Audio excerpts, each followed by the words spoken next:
Nossa, sempre você é o primeiro, hein, Rafael?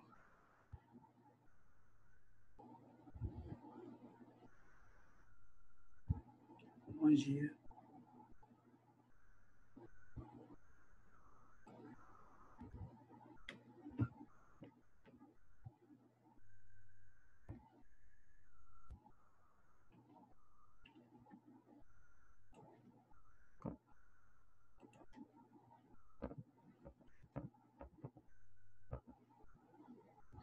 Bom dia, Milene.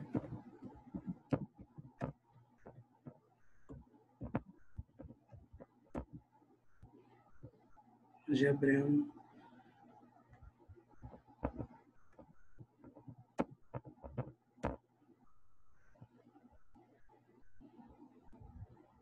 Nossa, nós já chegamos à página 200. Turma, olha só, vamos continuar os exercícios, né? No caso, nós paramos no exercício 3, não é isso, o Cuba? Não é isso, Breno? Nós fizemos o exercício 2 e agora nós vamos para o exercício 3, não é isso?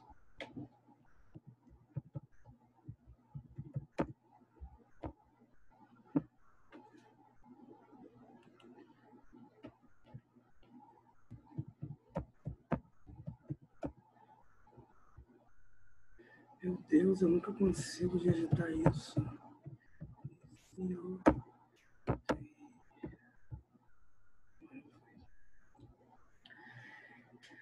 Leia este texto de uma crônica. Quem poderia ler, gente, por favor?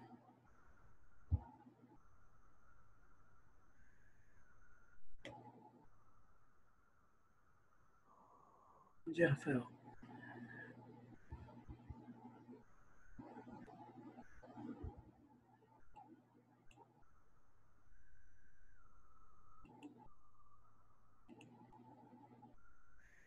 Bom dia, Maria Júlia. Bom dia, Thaís. Posso ler, professor? Pode. A gente se acostuma a pagar por tudo o que deseja e o de que necessita. E a luta para ganhar dinheiro com o que pagar. E a ganhar menos do que precisa. E a fazer fila para pagar. E a pagar mais do que as coisas valem. E a saber que cada vez pagará mais. E a procurar mais trabalho para ganhar mais dinheiro, para ter mais com o que pagar nas filas em que se cobra. Nesse texto, a autora faz o uso determinado de recursos de linguagem por meio dos quais revela uma sensação de prazer de viver intensificada pelo emprego expressivo de pleonasmos que ressalta a multiplicidade de acontecimentos da vida cotidiana.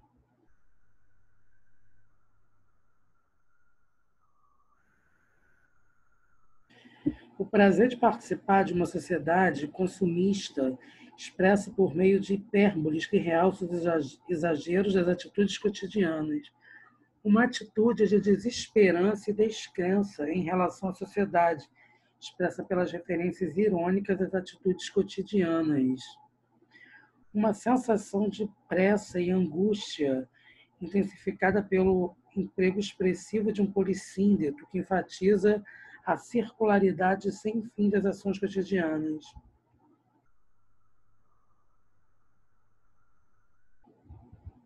Uma sensação de alegria expressa pelo emprego de metáforas que simbolizam a liberdade que cada pessoa tem para tomar suas próprias decisões na sociedade. Bom dia, Hugo.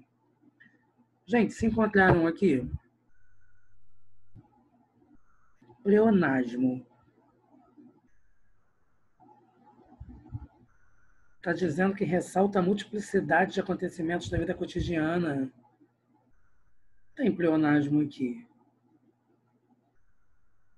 Prazer participar de uma sociedade consumista expresso por meio de hipérboles. Hipérboles é o exagero. A gente se acostuma a pagar por tudo. Gente, já mataram a charada aí? Já mataram a questão? Por que você acha que a letra é D, Cuba?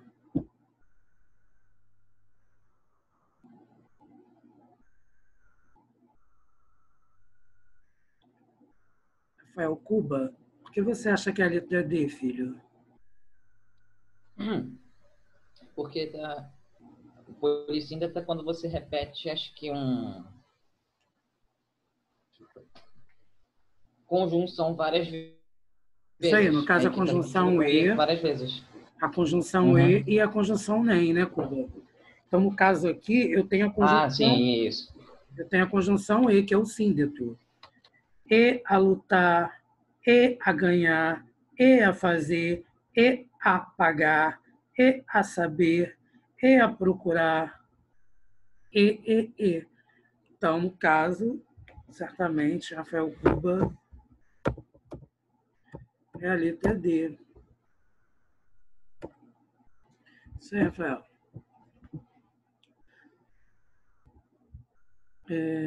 Ana, Davi, o que houve que vocês não entraram ontem na aula de literatura? Ana Beatriz e Davi Braga.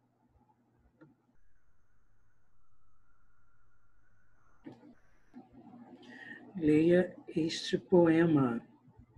Redundâncias. Ah, estava no dentista.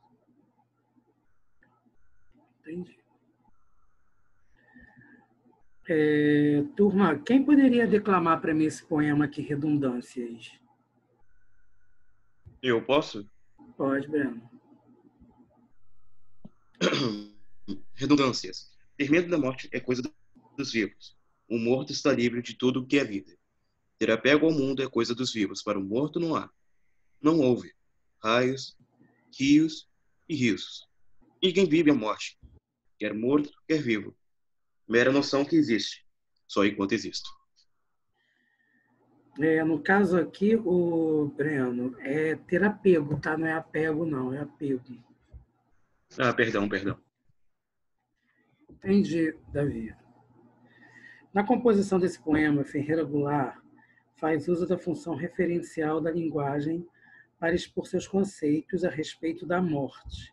Ao mesmo tempo, ele explora a função poética, por meio da qual elabora a escritura artística. Gente, se eu estou falando de qualquer tema em um poema, eu tenho uma escritura poética. Só que dependendo do tema, ou dependendo de como eu for falar no meu poema, eu vou ter uma função apelativa, que foi até uma questão da prova, né? Que eu coloquei assim, que Maria Júlia estava reclamando comigo, eu falei assim, por isso não vá embora, por isso não me deixe nunca, nunca mais. Isso é a Marisa Monte, né, gente? No mesmo álbum que ela escreveu. Eu gosto de você, né? Então ela estava apelando para que o amor dela não fosse embora e estava dentro de um poema. Então eu tinha função poética e ao mesmo tempo eu tinha função apelativa. Então, quando eu vou falar alguma coisa de língua portuguesa dentro de um poema, eu vou ter uma função poética. A primeira questão da prova, que tinha um poema, né, que estava falando poética, era Manuel Bandeira. E aí eu estava perguntando quais eram as funções de linguagem. Poética, poesia, literatura, metalinguagem. E, no caso, poética, né? Porque era um poema falando sobre um poema. Por meio de qual elabora estruturas artísticas do texto a fim de obter especificidade estética. Identifique a alternativa em que a análise de um desses aspectos não está de acordo com o que se pode observar no poema. Então, olha só, gente. No plano conceitual, evidencia-se o emprego intensivo de antíteses. Mortes versus vida, vivos versus morto e vive versus a morte. Turma, eu estava conversando ontem com o segundo ano. O segundo ano, eles chegaram ao ponto máximo da compreensão da literatura. E eu estava falando exatamente com eles que existe uma diferença. Eu não sei se eu estava conversando um dia sobre isso com vocês. Bom dia, Elizabeth. Mas eu conversei com vocês um dia sobre a questão da diferença de antíteses, a diferença de paradoxos. Eu acho que eu conversei isso com vocês um dia. Até que o Hugo veio me perguntar sobre uma questão da prova, a questão 10, que eu acho que eu coloquei que o amor é dor que arde sem se ver, uma coisa assim, na prova de literatura. Esse foi a prova de literatura. E eu falei que aquilo era uma metáfora, porque o amor é dor. O amor é como uma dor. Não teve o como a comparar. Não teve, se teve o como, é comparação. Não teve o como, é metáfora. Então, o amor é uma fera. O amor é a destruição. Metáfora, gente. Metáfora. E aí, aqui no caso, morte e vida é algo bem perceptível, bem objetivo. Qual é o contrário de morte? Vida. Qual é o contrário de vivo? Morto. Aqui eu estou tendo uma antítese. Nesse caso, a alternativa é que a análise de um desses aspectos não está de acordo. Gente, a A está de acordo. Ter medo da morte é coisa dos vivos. Depois, nos 4 primeiros versos, a presença alternada das vogais fechadas E, O, U e aberta O, I, A, E cria uma sonância que contribui para a sonoridade da estrofe. Também, tanto que o próprio Breno se confundiu na hora de ler uma palavra. Em raios, rios, risos. Ó, raios começa com R, rios começam com R também, risos também começa com R. Uma aliteração, repetições de sons consonantais? Sim. Os versos 5 e 6 representam a estrutura sonora dos versos 1 e 2. É coisa dos vivos. Para mortos não há. Ter medo da morte? Sim, também. A cadência é uma anáfora, sim. O título redundâncias, que significa repetições, remete apenas ao aspecto sonoro do poema e não à reflexão conceitual. É ela. É a letra E. Alguém está com alguma dúvida aqui? Nenhuma. No caso, a redundância está voltada para a questão do som, né? E não na questão da significação.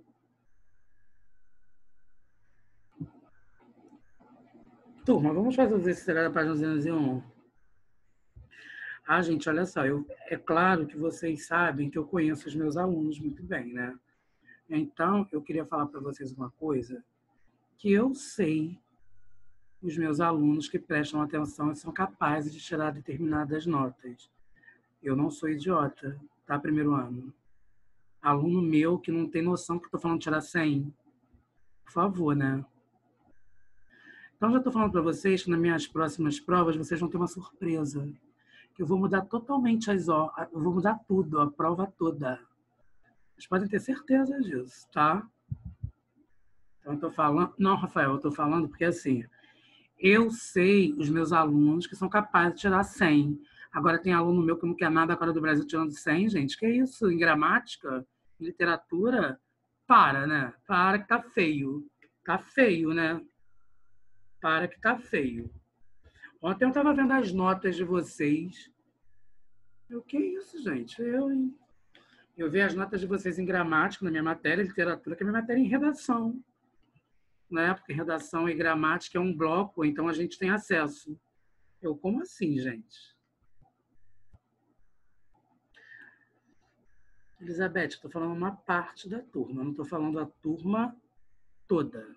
Estou falando que eu conheço os meus alunos, né? Gente, quem pensa que professor é idiota, eu pelo menos não tenho nenhuma aptidão e nenhum talento para ser idiota. Então já vou falando com vocês para vocês ficarem atentos, né? Apareceu, Thaís. Agora teve alguém que não apareceu uma prova. Ah, gente, outra coisa também, essa coisa aí que a Suzana estava falando ontem, que vocês estão mandando o link. Não façam isso não, gente, isso é feio. Papo, sei lá, de amigo, sabe? Papo de assim, não façam isso não, gente.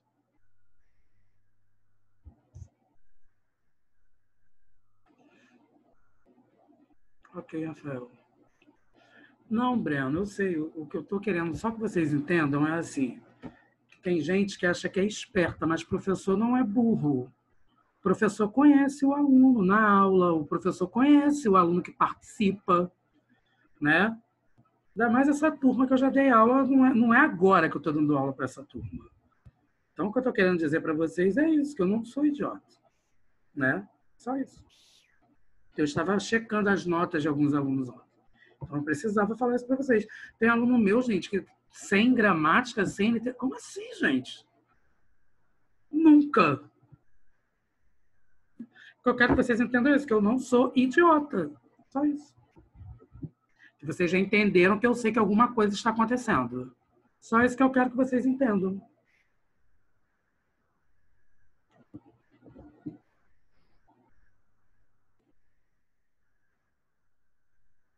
Ó, mas vai ser bom, porque esses meus alunos que tiraram 100 em redação e literatura, eu vou colocá-los como meus monitores, né? Então, já que eles tiram 100 em gramática e literatura, eles vão explicar tudo para quem tiver dúvida, né? É assim que eu faço.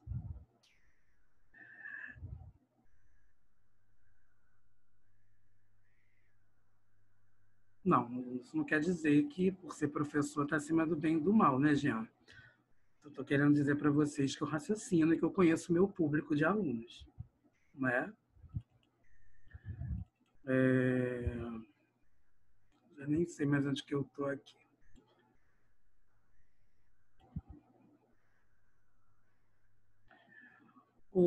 Gente, agora nós vamos para a página 201, por gentileza. Acabou que ontem a Suzana falou.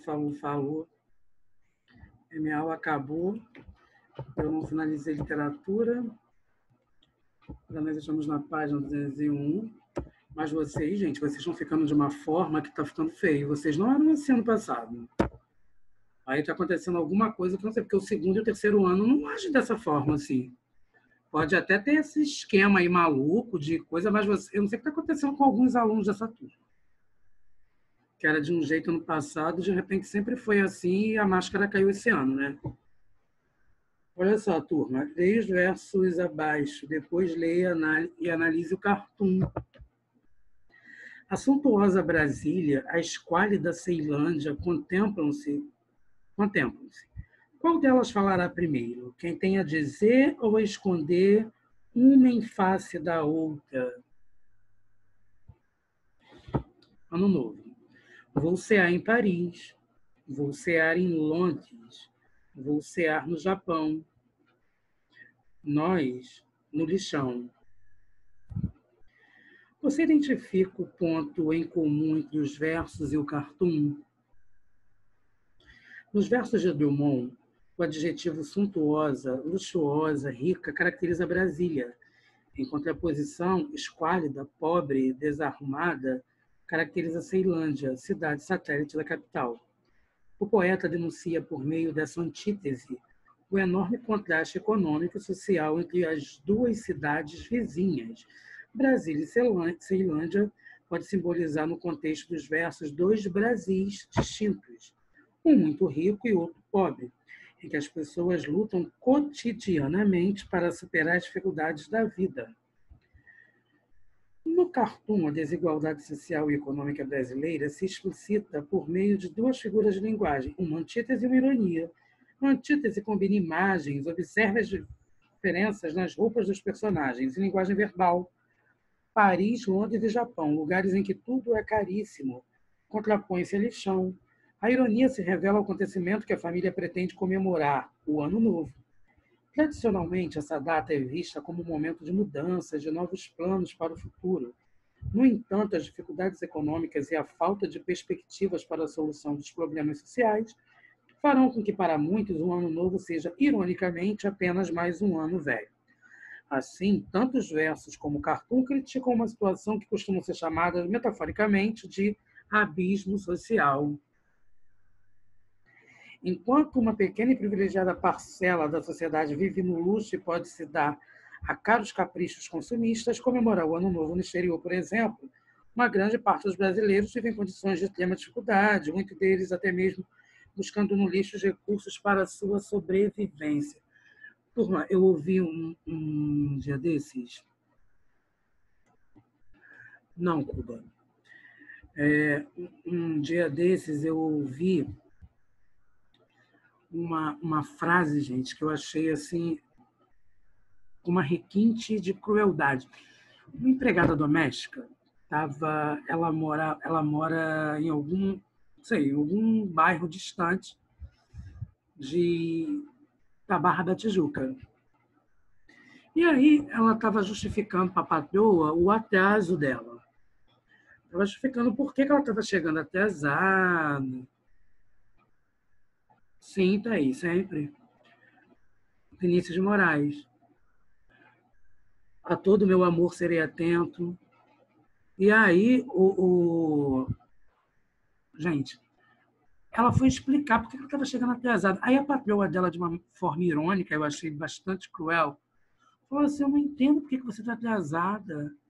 Aí ela, porque eu moro muito distante. Aí a patroa dela falou assim: mas tem tantas coberturas vendendo e alugando aqui na Barra, por que você não compra ou aluga uma para empregada, gente? Uma crueldade isso, né? Leia este texto. Gente, eu acho que vocês já conhecem esse cartoon, né? Para algumas crianças, o pesadelo chega antes do sono. Denuncie qualquer caso de violência sexual infantil. É, isso aí. Os meios de comunicação podem contribuir para a resolução de problemas sociais, entre os quais o da violência sexual infantil. Nesse sentido, a propaganda usa a metáfora do pesadelo para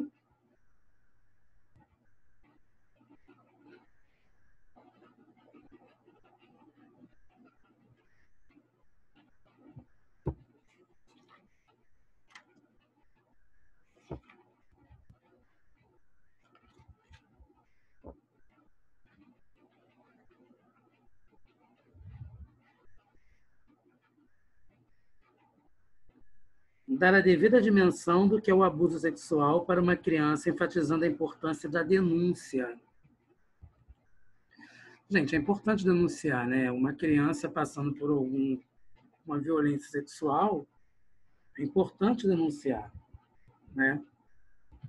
Não existe essa questão de você achar que isso é normal, né? Tem que denunciar, porque isso não existe. Como é que vai abusar sexualmente de uma criança? Pelo amor de Deus, né? Eu sou a professora Jaqueline, pedir para você falar sobre o soneto da fidelidade. O soneto da fidelidade é um soneto de Vinícius de Moraes, né, que faz parte da segunda geração modernista, né? E Vinícius de Moraes, ele junto a Tom Jobim, eles criam um universo voltado para falando do amor, né? Que o amor seja infinito enquanto dure. Quem sabe a morte, fim de quem ama, quem sabe a ausência. Eu vou falar sobre. Mas hoje é aula de gramática.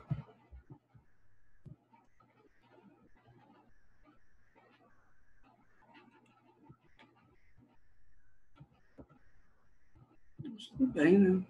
Já que eu sou o mesmo professor, né? Deixa eu compartilhar aqui com vocês, para vocês poderem entender. Aí eu vou discutindo sobre, tá?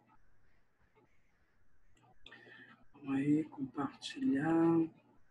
Deixa eu ver o que eu vi. Eu falei primeiro, eu acho que a educação teoricamente. Rafael, a Jaqueline ela sempre pede para algumas turmas para eu falar alguma coisa em literatura.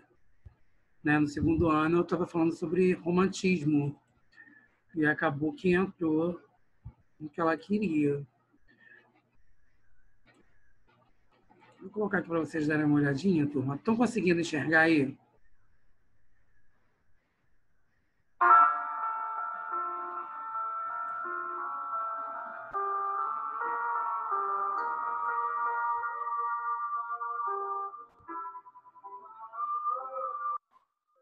Tudo ao meu amor serei atento antes. Com tal zelo e sempre e tanto, que mesmo em face do maior encanto deles, me encante mais meu pensamento. Quero vivê-lo em cada bom momento e em seu louvor e espalhar meu canto. E rir meu riso e derramar meu pranto ao seu pesar, ao seu contentamento. E assim, quando mais tarde me procure, quem sabe a morte, sabe a solidão, fim de quem ama, eu possa me dizer do amor que tive, que não seja imortal, posto que é chama, mas que seja infinito enquanto dure.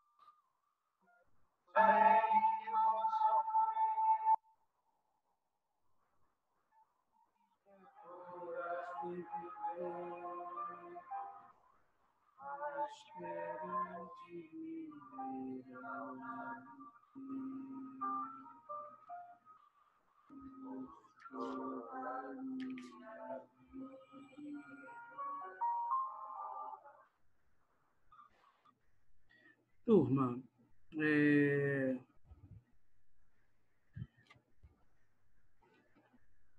vocês usam uns termos aqui que eu fico meio um pouco perdido. Todo mundo pensa na grande empresa de Maceió, vai pensar ou num hotel ou numa empresa de cana-de-açúcar.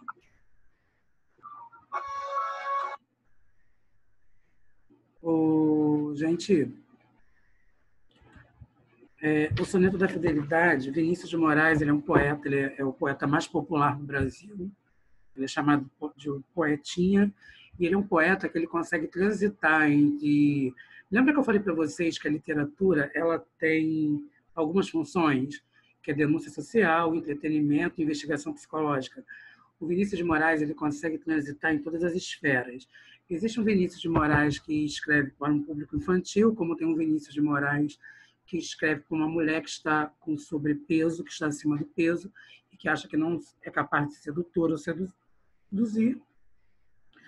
Existe um Vinícius de Moraes preocupado com a sociedade, com a bomba de Hiroshima, que explodiu a cidade de Hiroshima e Nagasaki.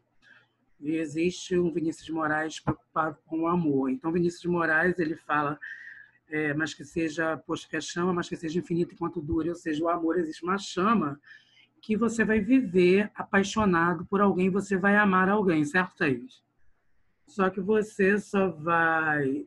Aquilo pode acabar. Só que aquilo que você viveu com a pessoa foi verdadeiro, mas que foi infinito enquanto durou. Tá? Mas eu quero falar de gramática, até não quero falar de literatura hoje, não. Eu já falei, né, de literatura. Acabou que eu falei de literatura. Então, livros que libertam, a questão 2. Livros que libertam. Vamos para a questão 2, turma. Programas de leitura em penitenciárias federais prevê redução de pena para cada obra lida e resenhada pelos detentos. Opa, tudo agora vai ler, né? Na cadeia, mas vai ler, nunca é tarde, né? O programa do Ministério da Justiça irá distribuir 816 livros para penitenciárias federais do país, com o intuito de estimular a leitura entre os detentos e, de quebra, reduzir-lhes a pena. O programa de redução, porém, até agora foi implantado em apenas 2 penitenciárias, Catanduvas, no Paraná, e Campo Grande, no Mato Grosso do Sul.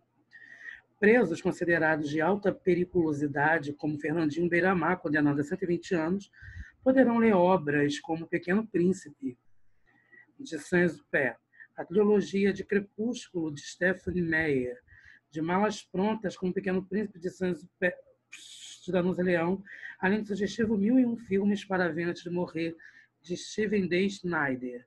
Na penitenciária do Paraná, por exemplo, cada livro que o detento lê e apresentar uma resenha no prazo de 12 dias, o juiz pode conceder uma redução de até 4 dias. Cerca de 60 presos já participam do projeto na unidade que propôs a leitura de Crime e Castigo, de Dostoiévski, Incidente de Antares, de Érico Veríssimo. O tom opinativo do título da reportagem Livros que Libertam é acionado pelo trabalho com a linguagem. Cuba. Explique em que consistem as leituras metafóricas presentes no título livros que libertam. E aí, turma, metáfora, isso é gramática, tá? Vocês gostam de gramática, vocês não gostam de literatura. Então, vamos lá. Ainda não gostam de literatura. O que significa livros que libertam? Ele está fazendo uma alusão, né? É uma alusão a quê?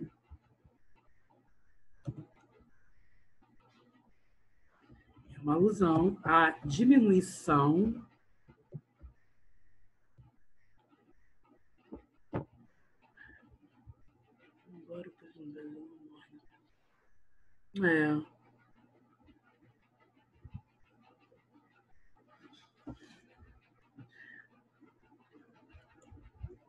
Rafael.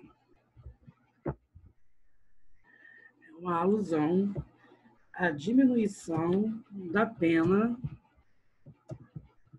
dos detentos que, ao lerem os livros,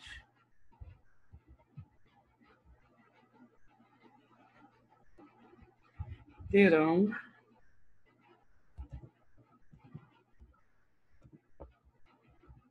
mais cedo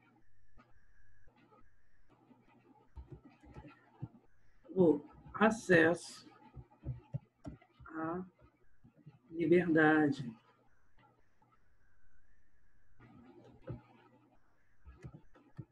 Sairão da prisão.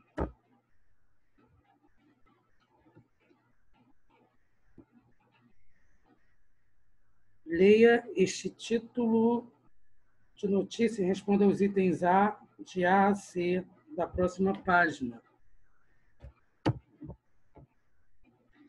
Festival oferece degustação de 500 rótulos de cervejas em São Paulo.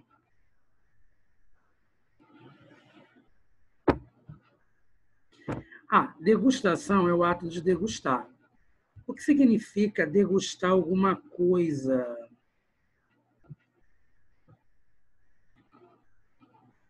O que significa, gente, degustar alguma coisa?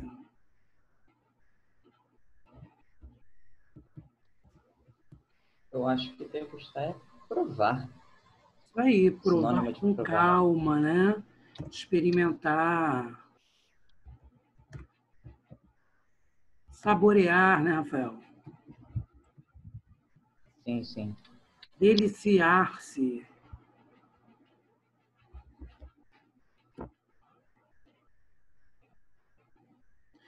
É provar, tá, gente? Eu coloquei prova, mas é provar. Acho que eles sairão da prisão juntos. Verdade com 2 Ds. Ai, Romeu.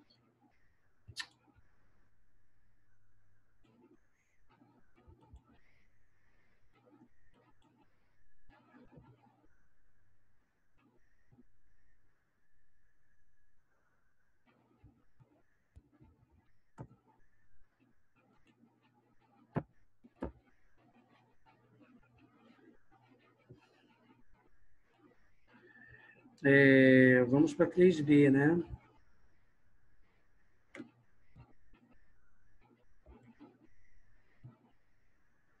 Vimos no capítulo anterior que tolerância pragmática é a capacidade que temos de desconsiderar ou descartar um determinado sentido de um enunciado quando esse sentido se mostra inadequado ou absurdo.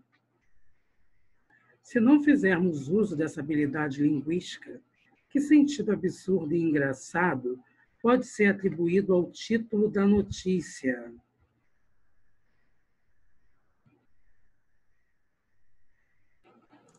O festival oferece degustação de 500 rótulos de cerveja em São Paulo.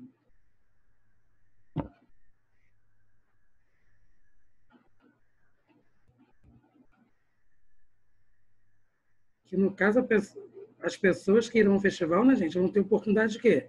De comer ou até mesmo de lamber os rótulos, né? O festival oferece degustação de 500 rótulos de cerveja, ou seja, você vai, mas na verdade você vai comer o rótulo, né? De uma para outra, ninguém me falou nada, como se eu não tivesse metido o pé da aula. Tá estranho. É? Rafael, eu não sei, porque assim, quem fala muito é você, o Breno participam, Thaís participa de vez em quando, né? Gabi participa de vez em quando. Sim, mas Aí Maria Júlia tem comenta uma alguma hora, coisa. mas às vezes tem umas horas que Agora isso parece que aí, é Rafael, você falando, exemplo, Zion e Kaique, nas aulas, eles nunca foram te falar, Robson. O Robson, Kaique e Zion, eu sei quando eles estão entendendo alguma coisa pela forma que eles me olham na explicação. Agora aqui é complicado, porque eu não estou olhando nos olhos nem do Zion, nem do Robson, nem do Kaique. Matheus você desligar Vidal as também tem câmeras. muito isso. Tem aluno que eu conheço pelo olhar. Dificilmente. Porque fica mais complicado, né? Davi e Ana participam, mas também são mais discretos. Quem mais participa, no caso, é você, Rafael. Você, Breno, né? Thaís, de vez em quando.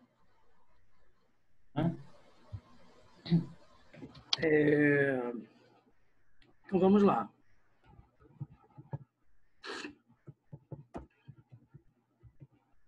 Mas isso também, Rafael, não quer dizer que tem aluno que não participa aqui, que não está entendendo, né? Porque eu tenho alunos que são discretos e são alunos, bons alunos.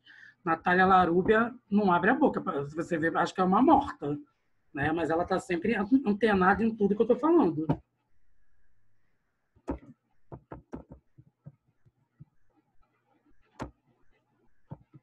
É como eu falo, eu conheço meu povo.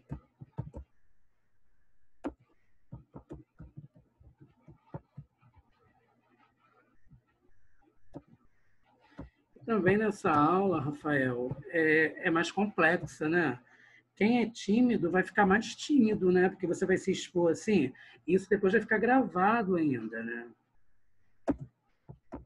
Exemplo, tem professores que são reservados, estão se expondo. Isso para mim no início foi complicado, e olha que eu não tenho reservas. Agora que eu me acostumei com esse negócio aqui, mas é complicado. É uma ferramenta nova, né, filho? Então, nem todo mundo está preparado para isso, né? Ou até está, mas vai demorar um pouquinho mais até se acostumar, né? Verdade. Estava até conversando com a Elizabeth esse dia. Eu fico imaginando se fosse a Elizabeth aqui, meu Deus.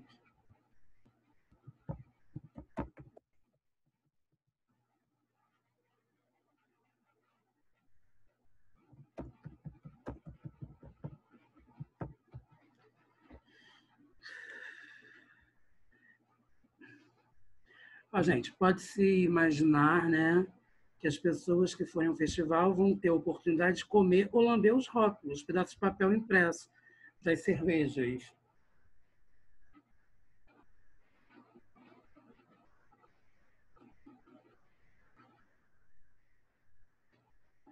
Gente, marquem aí que nós paramos na C.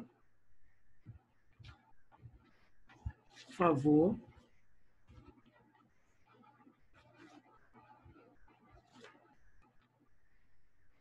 Ô, turma, vocês façam a questão em casa. Quem não tem um livro?